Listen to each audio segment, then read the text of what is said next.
Dr. Torres, he heard the nurse call through his voice pager.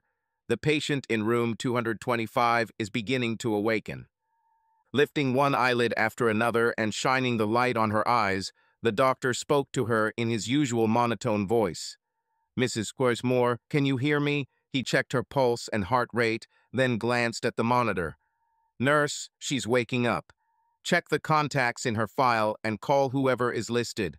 Tell them it may take 1 to 5 hours, but she's definitely waking up. About 3 hours later, Laura woke up. She was sleepy, but already awake. Welcome back to the living. Don't try to talk yet, the nurse said, giving her a clear liquid to drink through a straw. When you feel strong enough, you can sit up, but be patient. You've been asleep for quite some time. And don't worry, your family has been notified. So just relax and let your body fully wake up. You'll feel much better in an hour or two, said she again measures the pulse and writes the results into the card. She shook her head and felt all the wires and things that were still attached to her. Laura knew she was in the hospital, but couldn't remember why. She saw and heard what was happening around her, but her brain was not yet working properly. Her body felt strange weak as she raised her hands, looking at all the tubes entering her. Don't worry, we'll get all these things out of the way soon. We just want to watch you a little more. Your arms, legs, and the rest of your muscles haven't been used for a long time, so it'll take a little time for them to get used to moving again. I know you have a million questions, but be patient. You have been through a lot, and now you do not need any shocks. Just relax. All your questions will be resolved in due time. The nurse smiled again and left the room. She could see bright sunlight streaming through the closed blinds. It was daytime, but what time was it? Still 2 days to understand, she began to feel a little better. Looking around her room, she saw several magazines, a sweater, and some other personal items. Then Laura noticed a photo of herself, and she thought for a moment Randy. It was a photo of her and her daughter, Randy. She was standing on the dresser, too far away to reach, but at least she could see her clearly. She looked around the room again to see if there were other photographs, but there were none. She closed her eyes and took a deep breath. I'm alive, she told herself. About 4 hours later, after she had done her best to finish her first real meal, a nurse came into the room. How are you feeling? Better, but next time can we order Mexican food? This made her nurse laugh.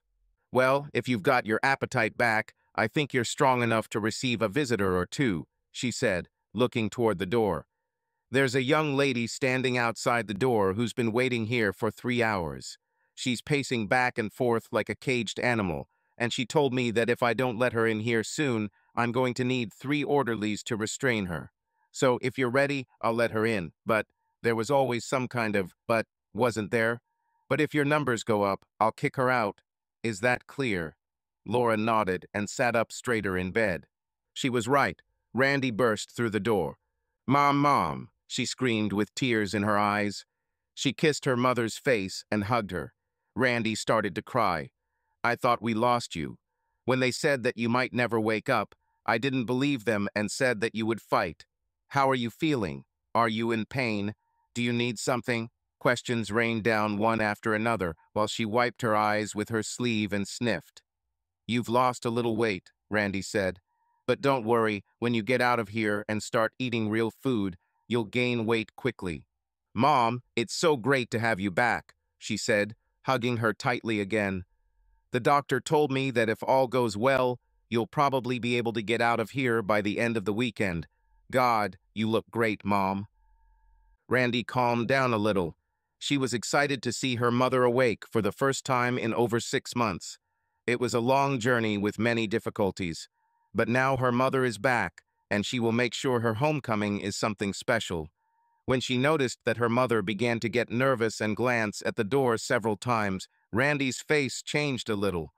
Did she remember? And if she remembered, then how long? These were just some of the questions that ultimately needed to be answered. Then I remembered what Randy had been carrying in her purse for the past 2 months. Her father gave it to her and asked her to do this little thing.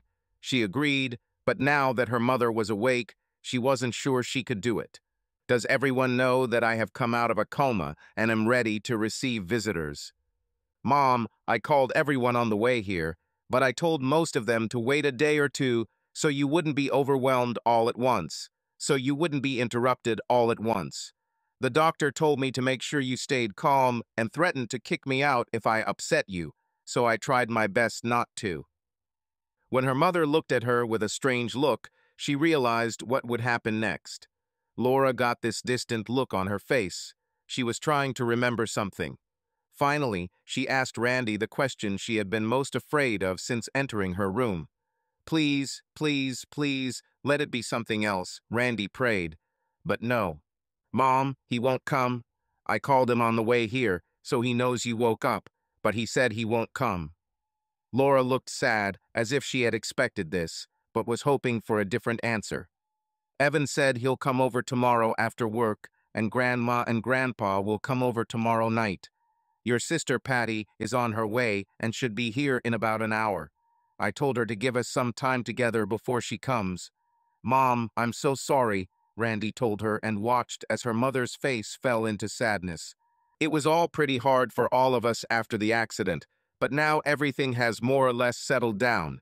Do you want to know what happened in the world while you were sleeping? We elected the first black president. Isn't that great? The economy is still in the doldrums, but she's starting to recover, and your boss said your old job is waiting for you when you're ready to come back. Isn't that great? Randy tried to avoid this long overdue topic, but she knew it wouldn't go away. Her purse felt as heavy as 1,000 pounds, and she finally set it down on the bedside table. Randy knew she shouldn't upset her mother, but it wasn't her fault. They talked about everything and nothing for the next hour. They looked at each other, and Randy said that someone had been there with her almost the entire time. Laura asked how everyone was holding up and said she was sorry she was such a burden. Mom, you weren't a burden, and if that man hadn't run the red light, none of this would have happened. I don't know if they told you, but what the hell, you don't even know. He died in the accident. The report says that he died instantly. This statement brought a sad look to Laura's face. Well, stop talking about it. You're awake, and you'll be as good as new. I'll make sure you get better. It'll be just like old times. Laura looked at her daughter and said that she would never be the same again. Now she remembered how she ended up here, not the accident, but how it happened. She remembered yelling at Ed to slow down. She remembered screaming when she saw the truck right before it crashed into them. After that, everything went blank until she woke up this morning. Do you think your father will talk to me? Laura asked, but Randy just shook her head. Mom, maybe later. Everything was on pause while you were here. It's still too fresh and painful. Maybe in a week or two, Dad will soften up, Randy said. They both knew it wouldn't happen. Dad wanted me to give this to you when you woke up. Randy handed her a white, unmarked envelope. I don't think you should open it until at least tomorrow. Aunt Patty will be here soon, and the doctors want you to stay calm. I'll stop by tomorrow morning. Say hi to Aunt Patty for me. As Randy was leaving the hospital, she saw her Aunt Patty enter. She knows, was the first question from Patty's mouth. Not yet, but I gave her a letter from Dad. I told her not to read it until tomorrow, but I'm sure she's reading it right now. Maybe I should wait a little bit before going up to her. You know, give her some time to be alone. Aunt Patty, the last thing she needs right now is to be alone. She's been alone in her head for the last 6 months. Right now, she needs our support, and a lot of it, if she's going to get through the next couple of months. You're probably right. I just don't know how I'm supposed to look her in the eye after everything that's happened in the last couple of months. My parents are still mad at me. Your dad says he never wants to see my face again, and even your brother hasn't forgiven me yet. You're the only one who still talks to me. Aunt Patty, I learned many months ago that judging others does no good. It only breeds anger and hatred. I'm done with both. So go tell your sister you love her, and I'll see you both later. Patty went upstairs and walked slowly down the corridor. She will try to be cheerful and not say a word about Steve. However, when she entered the room, tears were streaming down Laura's face. She tried to leave the doorway, but Laura saw her. With tears in her eyes and outstretched hugs, she rushed towards her. Over the next half hour, Laura poured her heart out onto Patty's shoulder, and Patty began to cry too. Laura was more exhausted than she could bear. The nurse monitoring her vitals called the doctor, and after moving Patty aside, he administered a drug to calm Laura and put her back to sleep. The doctor wasn't happy when Patty said she wasn't going to leave. He said that Laura would probably sleep until tomorrow morning, so she could sit here, but he gave her a stern warning before leaving. If she gets upset again, I'll limit everyone's visits. She's not in the best of shape, and she needs peace of mind more than anything. The doctor scolded Patty as if he were reprimanding one of his nurses. Patty told him she would just sit on the chair next to the bed and read. He warned her again before leaving so she wouldn't upset Laura. Little did he know that it was not Patty, but the letter Laura was holding in her hands that upset her so much. Laura returned to the world of dreams. She looked peaceful as she had for the past 6 months, but this time she was about to wake up to a completely different life. There was a pile of papers on the floor next to her bed. Patty picked them up and placed them on her lap. She looked at the first page and shuddered. No wonder Laura was so upset. Flipping through the pages, she found one wet with tears and realized that Laura had read this far before losing strength. Patty felt deeply for her sister, but at the same time she was angry with herself. It shouldn't have ended this way, but knowing Steve, it was the only possible outcome. She turned off the overhead light and turned on the small lamp next to the bedside table. This provided enough light to see what was written on the pages. Luckily, all the pages were stapled together, so she went back to the first page and started reading. "Oh God," was all she could say to herself after reading just the first paragraph. "I've been watching and listening to this monitor on and off for the past 3 weeks, but that constant beeping, beeping, beeping sound was on the verge of driving me crazy. I had permission from the hospital to come and go as I pleased, but I was beginning to feel tired from lack of sleep. I was going to go home soon and try to get at least 8 hours of sleep for the first time." The doctors were very optimistic after the operation. They all said they relieved the pressure on the brain, but it would take time for the swelling to go down. Hopefully, it wouldn't take too long, but they couldn't be sure. "Does this mean she will wake up?" I asked the doctor. He realized that I was begging him to give me the answer I was hoping for. "Mr. Moore, your wife is in a coma, and although it is not a deep coma, it can still last 1 day, 1 week, or 3 months. It is impossible to determine exactly when she will come out of it. Her injuries have been restored, but sometimes the body itself. The head injury is probably the root cause, and we'll just have to wait and be grateful she's alive." I was grateful that Laura was alive, unlike the driver of the car she was in. He did not wear a seatbelt and suffered the brunt of the impact. Paramedics said he died almost instantly, and they weren't sure about my wife's chances until firefighters pulled her from what was left of the car. So here I sit and wonder why. "Dad," my son Evan shouted as he ran into the room that first day. "How's Mom? Randy's on her way, but she said to call her as soon as I hear anything." I told them that their mother had undergone 16 hours of surgery and was doing as well as could be. Broken ribs, a head injury, a broken ankle, and multiple fractures completed her list of serious injuries. I told them the main problem was that she had hit her head from the front and side, and the surgeons had to drill holes in her skull to relieve the internal pressure. "Son, I don't understand it all myself, but if you believe half of what they say, your mom will make a full recovery. It will take time, but she will be fine." I wish I could say the same about myself. The children came in every day to see how she was doing. They prayed to God that she would wake up. I became a regular visitor to the hospital for the first couple of weeks, eating almost all my dinners in my wife's room.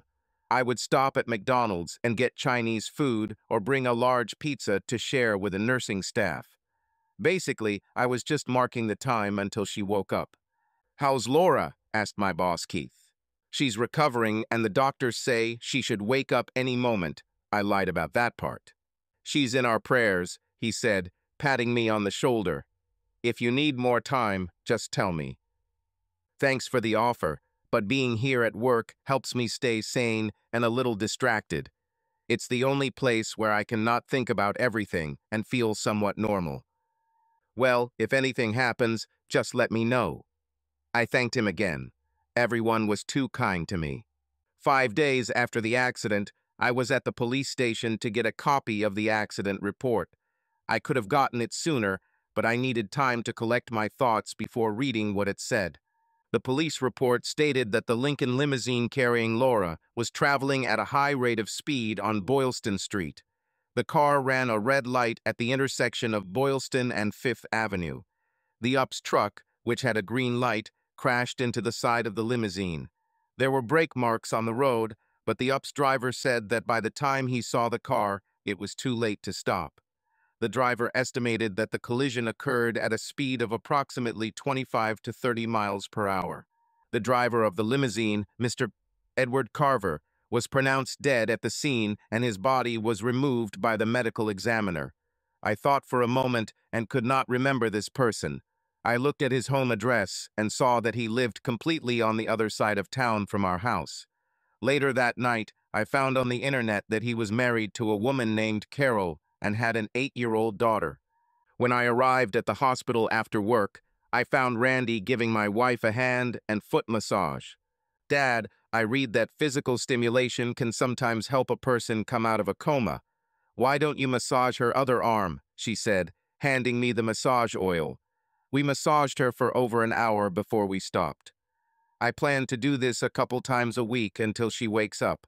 I also recorded her favorite songs and loaded them onto her iPod. I bought headphones and asked the nurse to play them every night. That should work. "Honey, the doctor said it would take time. Her brain hasn't fully healed yet. It's only been 3 weeks since the accident. I hope you sue the UPS truck driver. He could have killed Mom." "Honey, the driver of the car your mom was in ran a red light.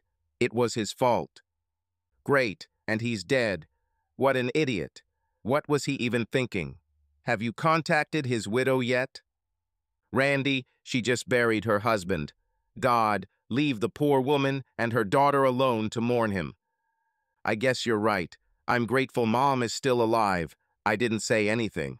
The only thing that wasn't mentioned in the police report was that I was in the car right behind them and saw it with my own eyes. 3 weeks earlier, I sat at my desk, finishing up my production schedule for the rest of the week. I leaned back in my chair, stretched, and looked at my watch, 11:21.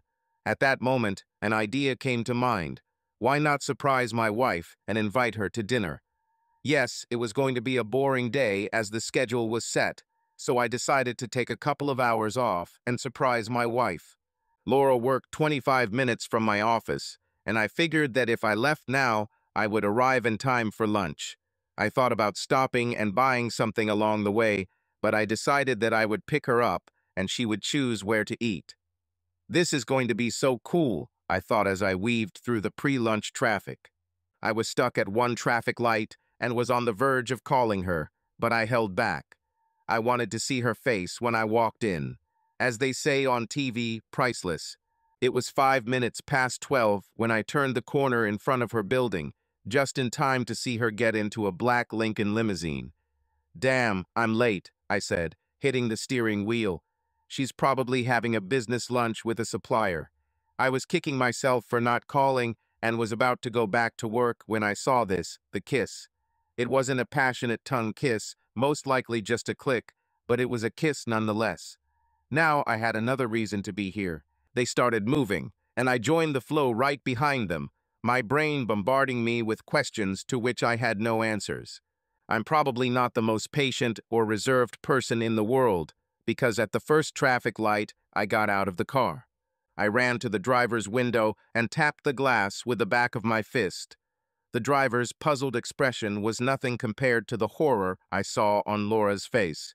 "Open the damn door," I shouted through the glass. The traffic light switched to green, and the car rushed forward, accelerating. I ran back to my car. Although everyone around me was honking and honking, I didn't hear anything.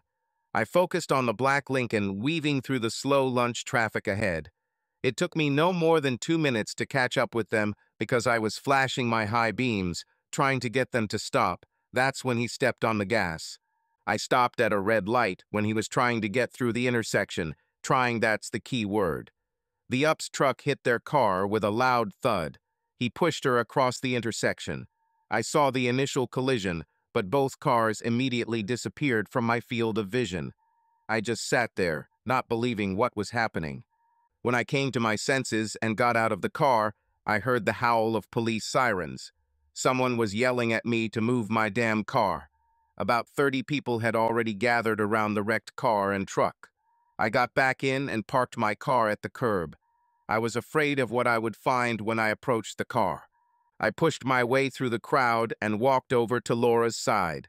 There was blood everywhere, and I could see that she was unconscious. I tried to open the door, but it was locked. Before I could break the window, a group of police and medical workers arrived. All of us, including me, were pushed back while the rescue crew worked to get them out of the car. They had to use hydraulic shears to open the doors. I saw that the driver was in terrible condition, and after a few minutes he was put on a stretcher and covered with a sheet. The sheet absorbed the blood, and I realized he was dead. They worked on Laura for about 15 minutes. A paramedic was inside with her, while 2 firefighters tried to move the dashboard away from her. When they shouted that a stretcher was needed, my heart sank. She was alive. "My name is Stephen Moore," I told one of the paramedics. "That's my wife there. Which hospital will she be taken to?" "To the general district. It's the closest one, and she needs immediate help. Do you want to go with her in the ambulance?" "No, I have a car. I'll meet them there," I replied, rushing to my car. They were ahead of me, but not by much. At the reception desk, I told them who I was and provided all the necessary information.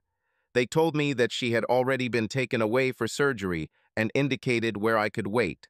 I must have sat there quietly, emotionless, and in a daze for at least the next couple of hours. The nurse came to check on me once to see how I was doing, and a second time after I gave her the completed forms. "How long will she be in the operating room?" "I can't say for sure, but it will take at least a few more hours. Your wife suffered multiple injuries, but don't worry, she has the best surgeons on our staff." She smiled at my glassy eyes and went to the next person.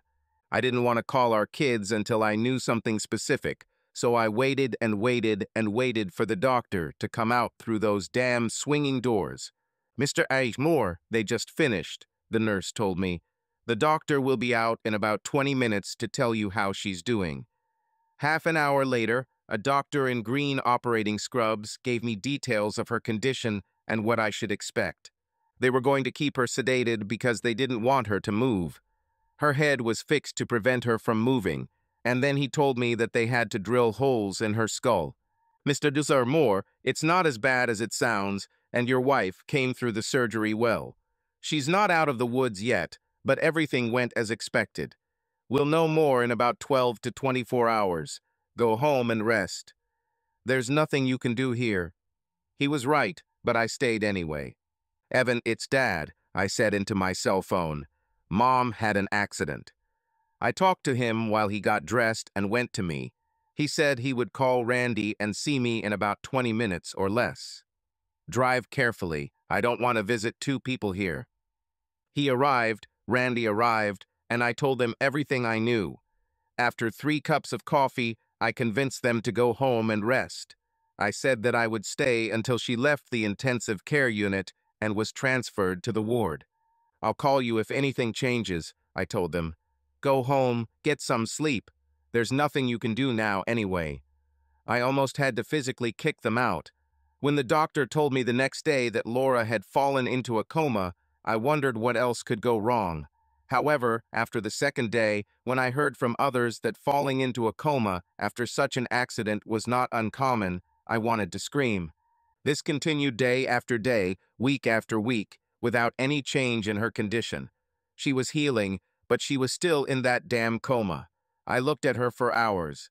She looked so peaceful with dozens of tubes and wires sticking out of so many parts of her body. The wounds on her face and forehead are almost completely healed, but she will probably want to have plastic surgery to reduce their visibility. I went to work, spent evenings in the hospital, and came home only to sleep. Life was terrible. If it weren't for that late call one evening after returning from the hospital, I would still be stuck in the same routine. Mr. Moore, a female voice asked from the other end of the line with some uncertainty. Yes, this is Stephen Moore. How can I help you? I answered in my now usual tired voice. Mr.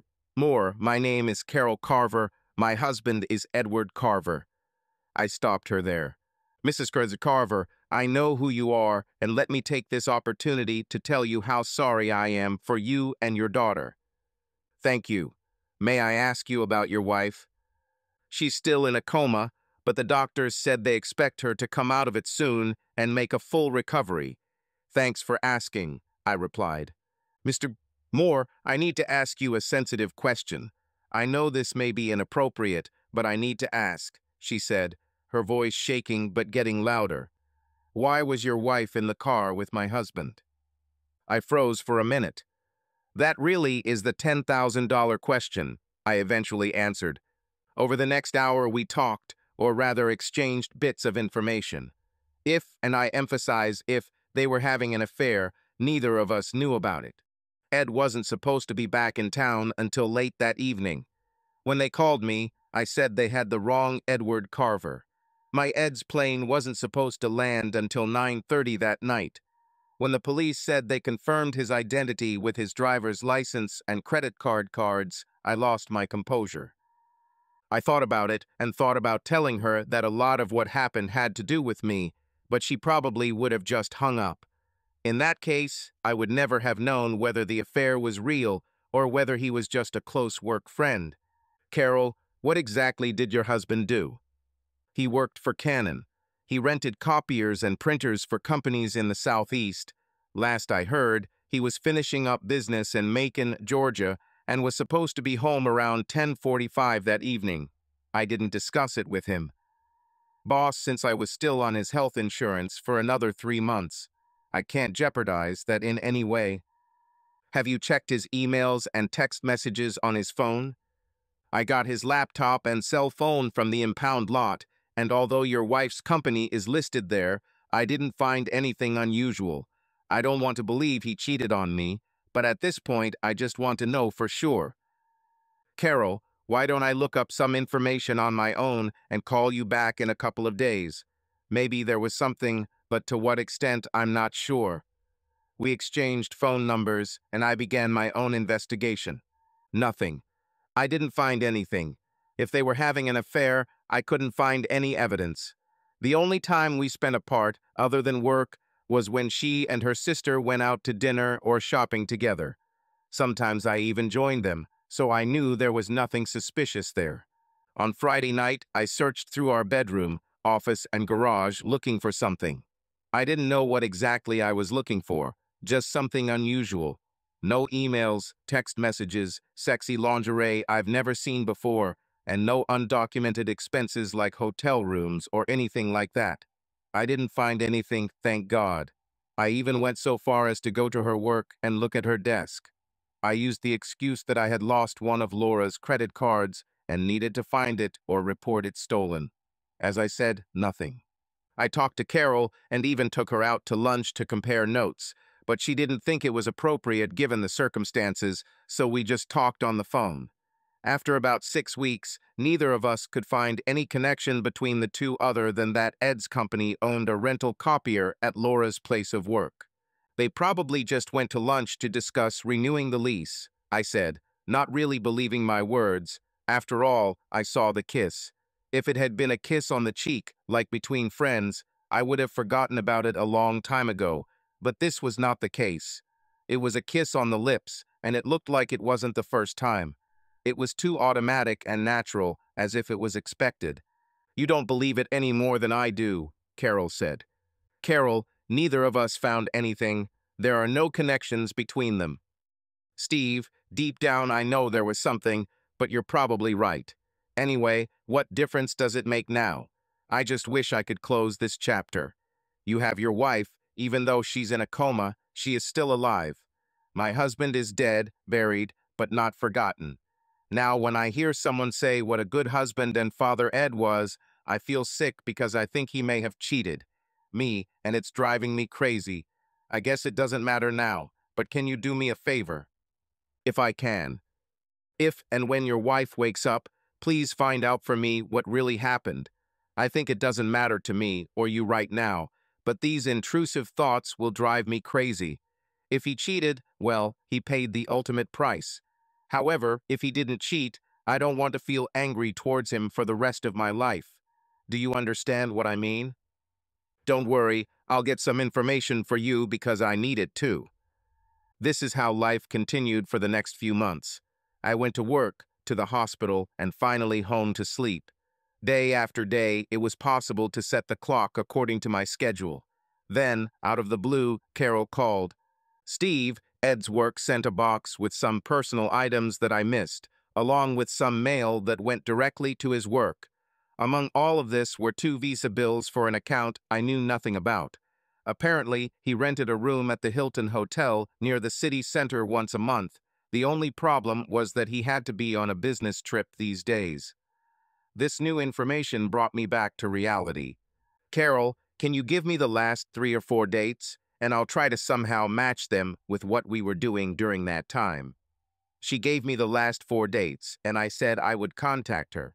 I can remember what I did 2 weeks ago, but the last date was almost 18 weeks ago.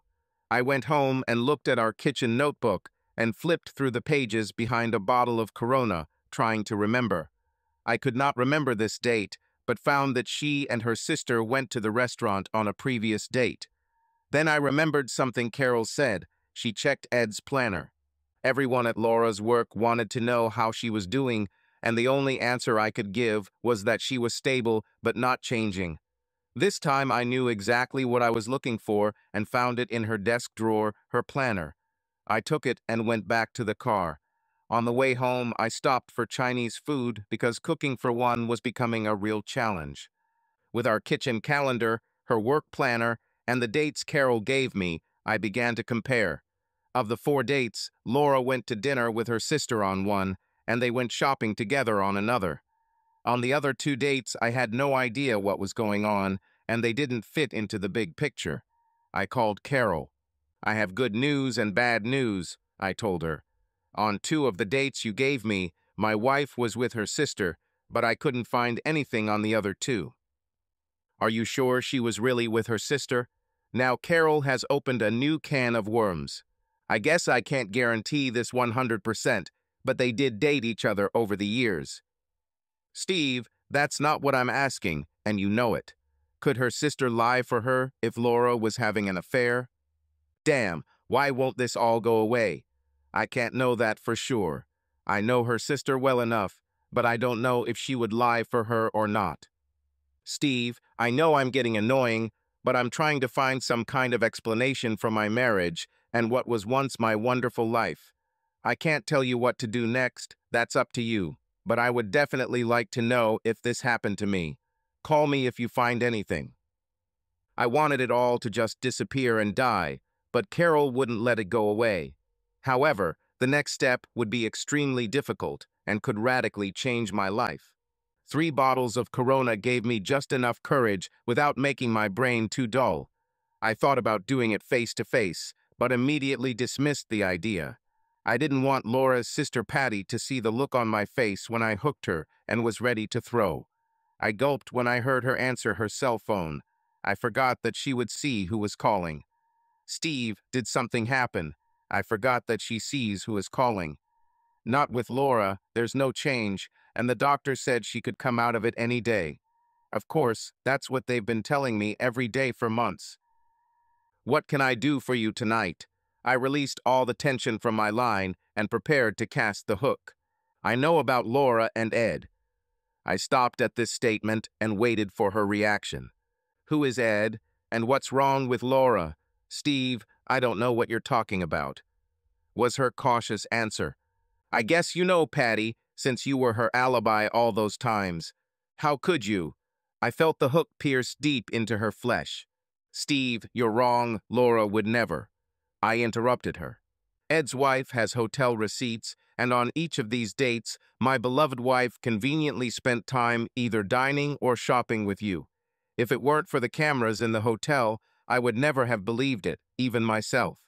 Now I can hardly believe that two people I loved so deeply have been deceiving me all this time. I lied through my teeth, but there was only silence on the other side of the phone. Steve, it was just one time. Nonsense. I know of at least 4 occasions when she met him for sex. How stupid do you think I am? Changed my mind. I was actually quite stupid. How could I not notice and not know that my wife was cheating on me all this time? I suppose when you're in love it does make you deaf, blind, and stupid, but I won't anymore. Steve, she was going to leave him the day of the accident. You have to believe it. He became too clingy, and what started out as innocent flirting went too far. You have to believe me. Patty, I saw them when Ed picked Laura up from work that day.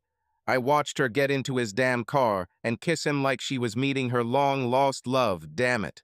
I followed them until we were gone. Stopped at a traffic light, and then I got out of the car to confront them. But when he saw me, he sped up. I was there when he ran the red light and got hit by a damn truck. So don't try to tell me she was going with him. Break up. The only thing she thought about was what they would do in that room. I was screaming now. Steve, I'm so sorry. Laura loves you, and it was just a stupid regret on her part. Please don't do anything until she explains it to you. You mean lie to me, don't you? I have to admit, you played well. I never would have thought that my loving wife was capable of cheating on me, and my sister-in-law helped her do it. You disgust me. The telephone connection died along with my marriage. 20 minutes later, Bob, Patty's husband, called. Steve, I sure as hell didn't know what they were doing there. You have to believe it. If I had known, I would never have tolerated what the party did. You have my sincere apologies for what happened to you, and I can ensure this doesn't happen again. He was right about that. Thanks, Bob. I didn't think you knew, but you don't have to worry anymore. Steve, I know you're really angry right now, but don't do anything you might regret. Give yourself a couple of days to cool down, and if you need someone to talk to or drink, I'm at your disposal. I thanked him and told him that there was nothing I could do at the moment. Laura was still in a coma, but I told him to tell his wife to stay away from me. I drank 2 more beers and then went to bed. I didn't sleep, I just looked at the black ceiling. Around 10 o'clock on Thursday morning, I called Carol and invited her to lunch the next day. I chose a place where I could get a semi-closed room because I knew there would be a lot of screaming, and I warned the waiter. When Carol arrived, she ordered a drink. I told the waiter to bring her 2 and leave us alone unless he heard gunshots. Carol, you were right. Ed and my wife were having an affair. Her sister was covering for her, and it seems with Ed on the road, it was easy for us to be fooled. That bastard, how could he do this to us? Well, at least now I know what kind of person he really was. I only wish that I could face him and spit in his face, make him suffer the way he made me suffer.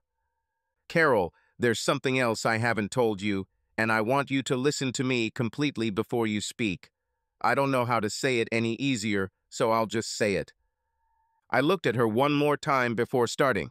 I saw them together the day of the accident. I was going to surprise Laura and invite her to lunch, but when I arrived at her work, she was getting into your husband's car. Through the back window of the car, I saw her kiss him and began to follow. A few blocks later, I got out of the car to run into them, and from that moment everything went downhill.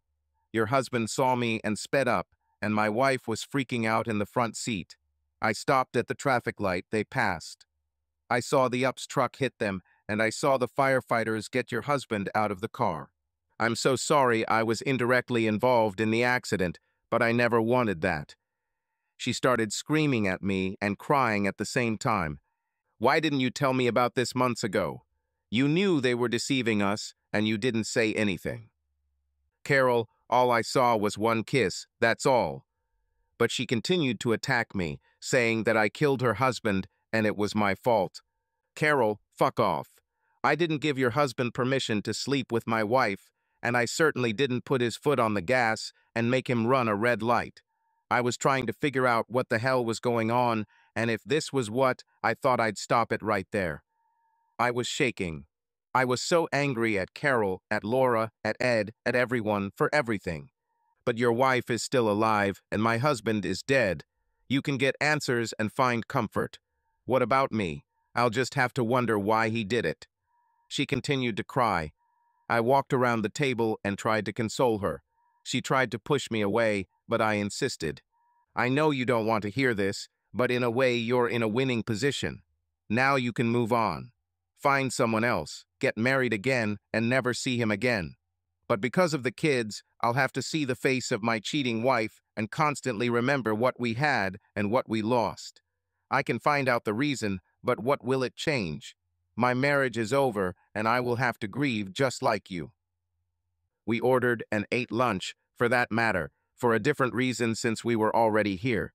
I stopped drinking alcohol because I didn't want to add a Dewey to my existing problems. After about 15 minutes, we started talking again. We had a connection because neither of us ever expected it to happen. For the first time, we talked about something other than our spouses. She told me about her daughter, and I told about my 2 children. If it weren't for the real reason for our meeting, it would have been a very pleasant lunch. Carol described her marriage as good, but sometimes difficult, as Ed was often on the road. Steve, every marriage has problems, and ours was far from perfect, but I never expected to be caught off guard like this. If only he had told me he was unhappy or unsatisfied, I know we could have been like, "You can't solve your problems by bringing in a third person. I'm sorry I exploded at you. I'm just so angry all the time now, but I just want to look him in the eyes, shake him, and ask, what were you even thinking about? I know it will get easier over time, but what should I do until then? I think you're doing what I'm doing, taking it one day at a time. Now that everything is out there, I'm going to have to make some tough decisions that will affect not only Laura and me, but a lot of other people as well. And I, like you, want to know why she threw a great marriage away with someone else, but until she wakes up, I won't know." We finished lunch and decided against dessert. Carol wasn't sure what she would do moving forward, but at the top of her list was selling the house. She said she couldn't afford it anymore, and it held too many memories. I'll probably move back to Ohio and live with Mom and Dad for a while. Thank God, life insurance and Ed's pension paid off all our debts, so I can start over with a clean slate without any debt hanging over my head. I've only been working part-time and told my boss yesterday that I was leaving at the end of the week. I've heard it a million times before and said it myself. I'm sorry this all happened. You and your daughter don't deserve this kind of hardship. She thanked me and we left together. Are you okay to drive? I asked Carol. Yes, I'm fine. Thank you for not hiding the truth from me. Even though I didn't want to hear it, it's better to know than to continue to think that I could be wrong. She kissed me on the cheek.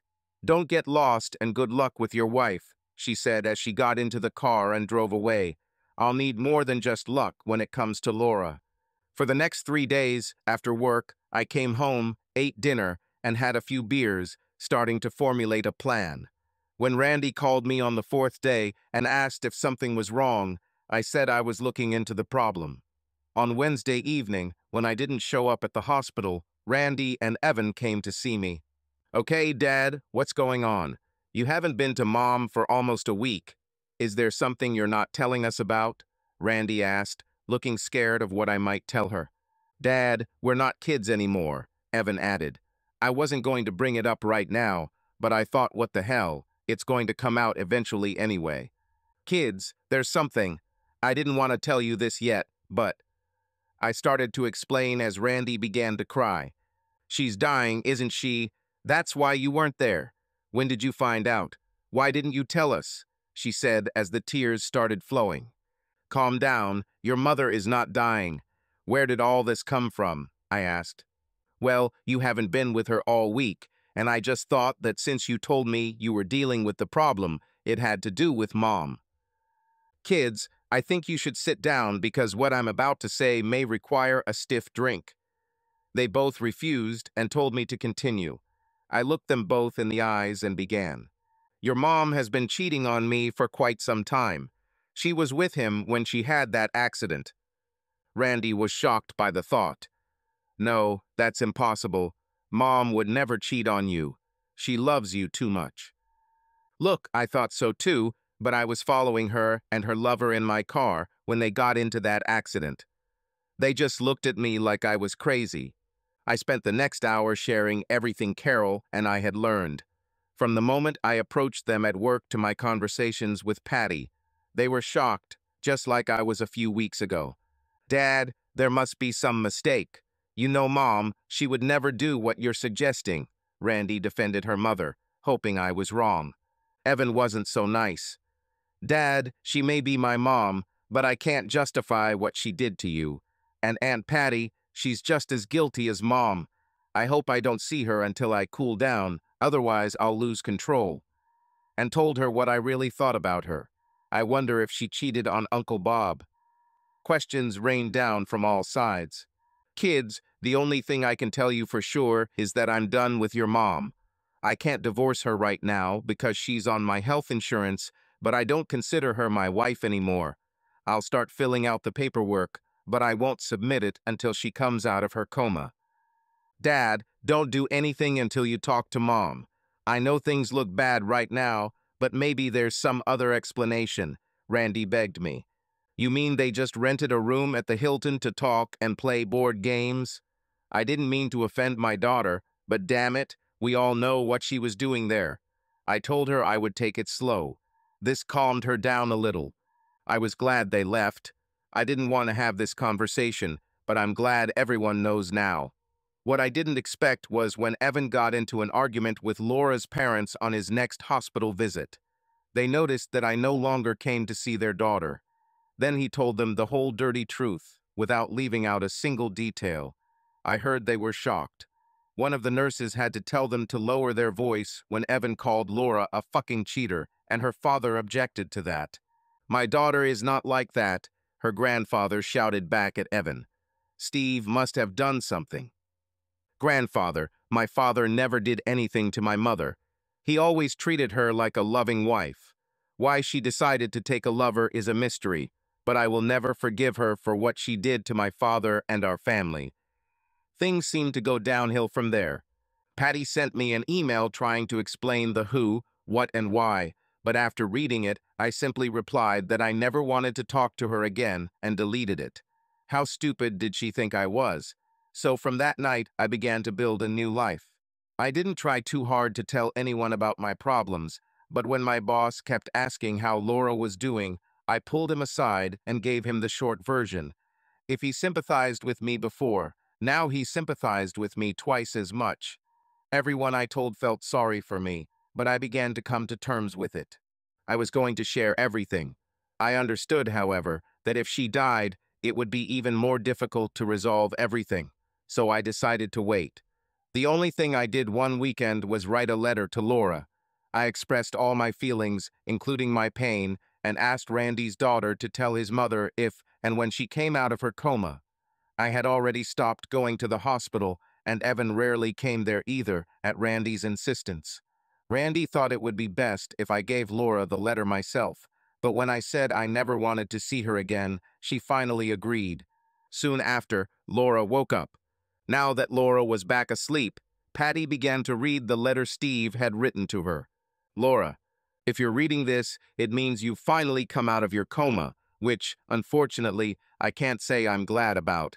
I don't know how many times since that fateful day I wished for you to die in that accident. Your look out the driver's window that day said it all. You were caught. Ed really was a dumbass, wasn't he? Only a real idiot would try to drive through a busy intersection at lunchtime. If you don't already know, he died on the spot.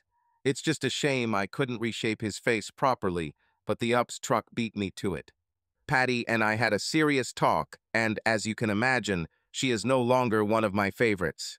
Ed's wife found the credit card he used to rent your love nest. After checking the dates with your planner, we put 2 and 2 together. Patty was still lying to me right before I told her I didn't want to talk to her anymore. Bob called back and apologized for his stupid wife, but the damage was already done. I have to admit, you were good. I never would have guessed, And even after Carol made the accusation that you were both deceiving us, I told her that she was very mistaken. Even now, I still find it hard to believe. How I could have been so naive and blind still upsets me. I guess when you love someone as much as I loved you, you just never think that this person could do such a thing. I hope it was worth it. Just so you know, the kids know everything now too. Randy took the side that everyone makes mistakes and essentially forgave you, but Evan and your dad had more than one heated argument after he called you cheated in front of him. Your parents aren't happy either, but they'll forgive you in the end. For Evan, things will be different. Be careful around him because he, like many others, is angry at you right now and doesn't understand what you're up to. As far as I'm concerned, we're done. The moment you walked through the door with your new lover, Ed, it was all over for us. Patty tried to tell me it was just one time until I told her what I knew. As I said, you both truly deserve an Oscar for your performances as a loving wife and caring sister. Don't wait for my voice. You're still on my health insurance until we iron out the final details. This way, you won't be saddled with thousands of dollars in medical bills. The house is going to be sold, and I've thrown our bed to the curb. Probably Yao had sex with the guys in our marital bed, and as soon as I found out, I couldn't bring myself to sleep in it anymore. We can divide all our assets equally, and everyone will be left with their own 401k.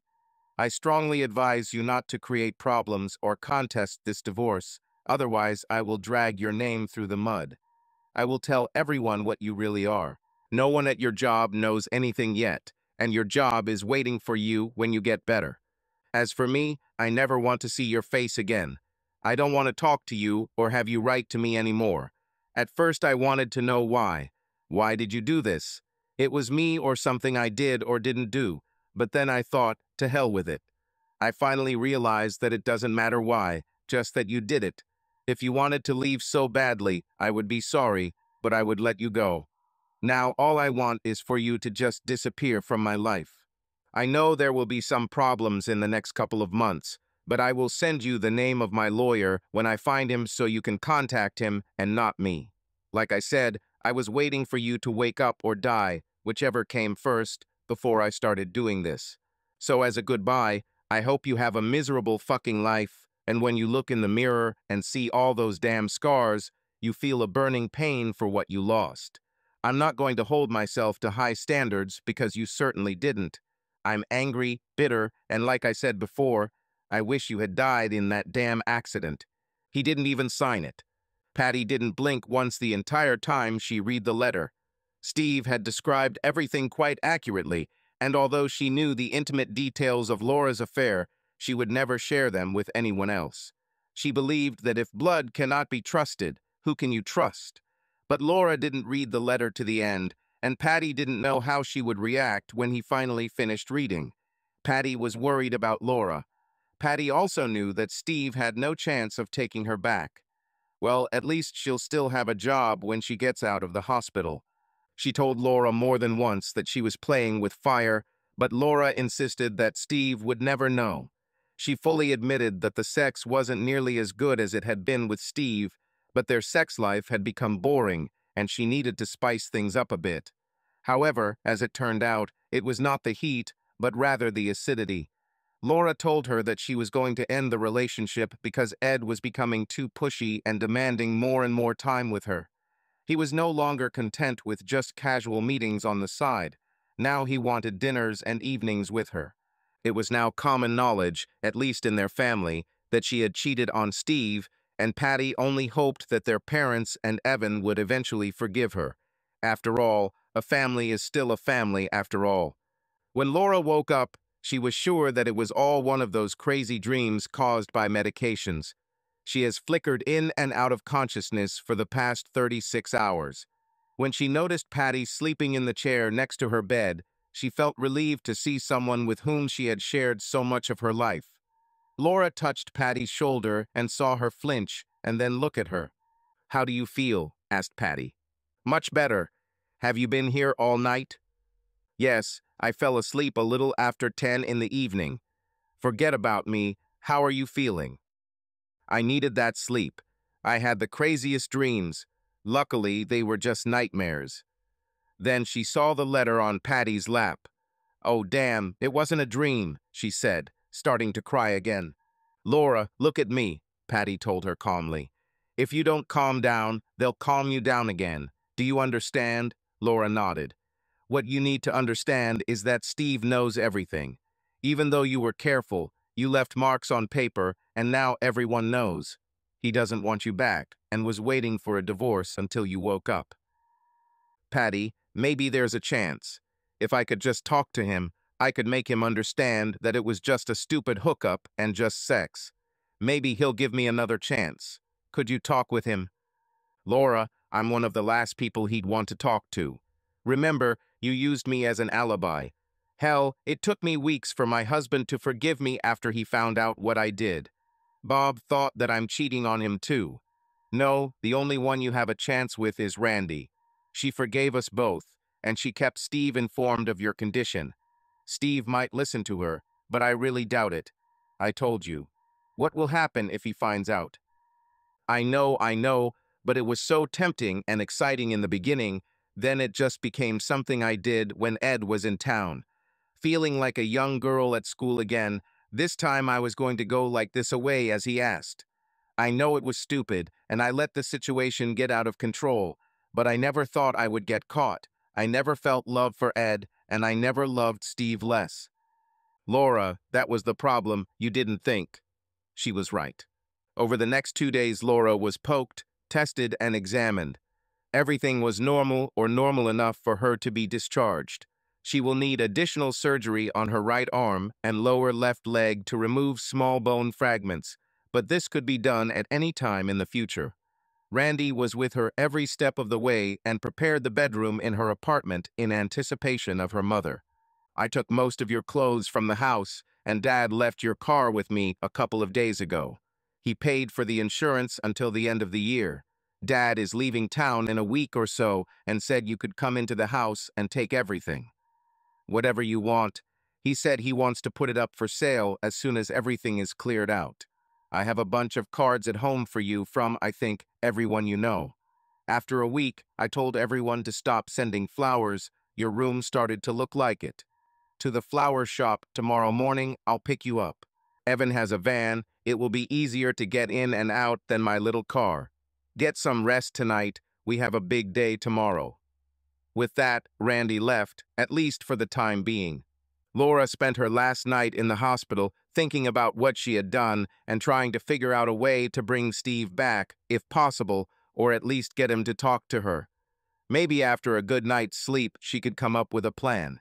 After 3 weeks at Randy's, they were able to move back into the house. Steve and several of his friends left town. Laura and Randy had all of Saturday and Sunday to look around. The house was in some disarray. Partial ash and broken glass in the family fireplace caught their attention. Photos. All the photographs from all the years of their marriage were there. Most of them had been reduced to coal, but a few around the edges still remained. It looked like Steve just dumped them all in there and set them on fire. Just like Laura did with her marriage, she thought. Wedding photos, pictures from family trips, and even 2 family portraits were gone. How could Dad do this? If he didn't want them, I would have taken them. Now we have nothing from all our vacations and trips. Randy looked sad as she looked at the charred remains in the fireplace. "Randy, I think that was the idea," Laura said, sitting on the hearth and pulling out whatever was left. Apart from furniture, there wasn't much left there. They filled 3 large trash bags with things, and as Randy loaded them into her car, Laura looked around one last time. 24 years together, and all that was left were a few things, a few mementos, and 2 wonderful children, one of whom still didn't speak to her much. The last thing Laura took was the box Steve gave her for their first Christmas. There was little money, and they agreed not to give each other gifts.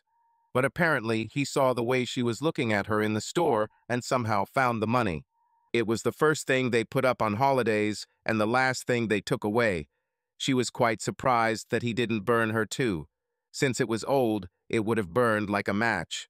With one last tear, she closed the door and walked out of her old life, waiting for Randy's car. Over the next 4 months, Steve and Laura shared their common life. The money, the stocks, and their retirement savings were all gone.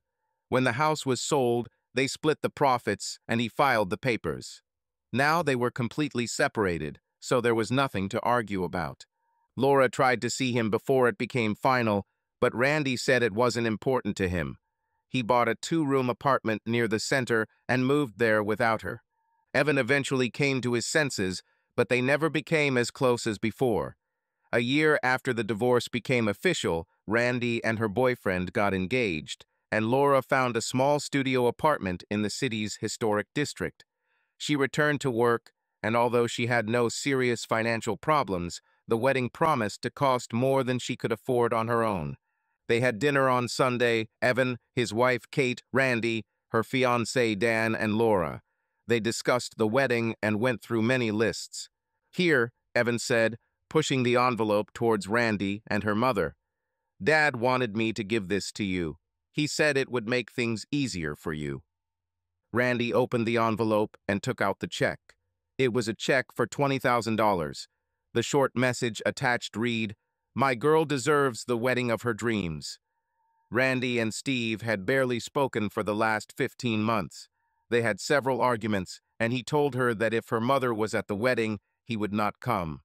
That was 3 months ago, and they haven't spoken since. Randy looked at the check in her hand and turned to her mother. Maybe this means he changed his mind and decided to come. Evan didn't seem as optimistic as Randy and Laura. "Mom, even with that, I still think we should have a small wedding. There's no point in going into debt for a wedding and party that only a few of us remember." Randy called to thank her father, but he didn't answer. She left a message thanking him for his generosity. The message also informed him that her mother would be present to see her daughter get married. Randy told her mother that he never responded. After she left her first message unanswered, her subsequent emails and calls also went unanswered. It looks like she got her answer, but she sent him an invitation anyway. Evan couldn't and wouldn't tell his mother and sister whether Steve would come or not. If he hadn't come, he would have walked his sister down the aisle and given her away in marriage, and that's how it was rehearsed the night before the wedding. Randy was glowing with happiness, but at the same time she was sad. She hoped against hope that her father would come, but knowing him, the chances were slim. "Tell him I'm not coming," Laura told her daughter. "I had the pleasure of planning your wedding and even saw how everything would happen. He is your father. He deserves the right to marry you. Because of me, he will not come, and I will never be able to forgive myself for this if I ruin the most important day of your life," she told her daughter. "I've come this far without him. A few more steps won't make much of a difference." From day one, I had no intention of going to Randy's wedding, especially knowing Laura would be there. She turned our marriage into a farce, and I hated her with every fiber of my being. I don't know how many nights I spent praying that something would happen to her, or that she would relapse because of the accident. Even the mention of her name made me furious. God, how I hated this woman. It took me 6 months of therapy and anger management classes to get any control over my emotions surrounding Laura. I hoped that she would prevail and skip the wedding after everything she had done to our happy family. But since Randy forgave her and her damn sister, she thought everyone should do the same, not my rules. Randy convinced me for months, and when she couldn't, Evan started. When I heard the money was running low, I cashed in a bond or two and sent her enough money to make sure it would be a memorable day. When Evan said he would walk her down the aisle and marry her, I felt a pit in my stomach. Damn it, when will this end? 2 days later, and the day before the wedding, I realized it will never end. Not until one of us dies. For the rest of our lives, I will have to put up with her for the sake of the children. Do I hate her? Passionately. But at least now I can control it. I didn't tell anyone that I was coming. I made sure my tuxedo fit perfectly and my new haircut made me look good, better than I had in the last 6 months.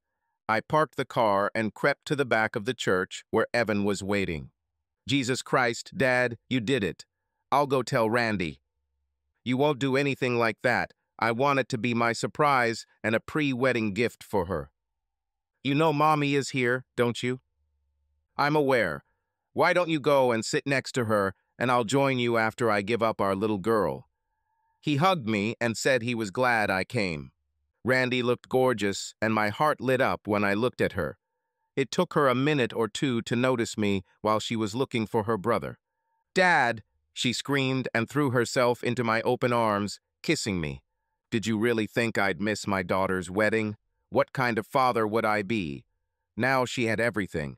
As the music started, we waited for our turn to go while the bridesmaids and flower girl did their thing.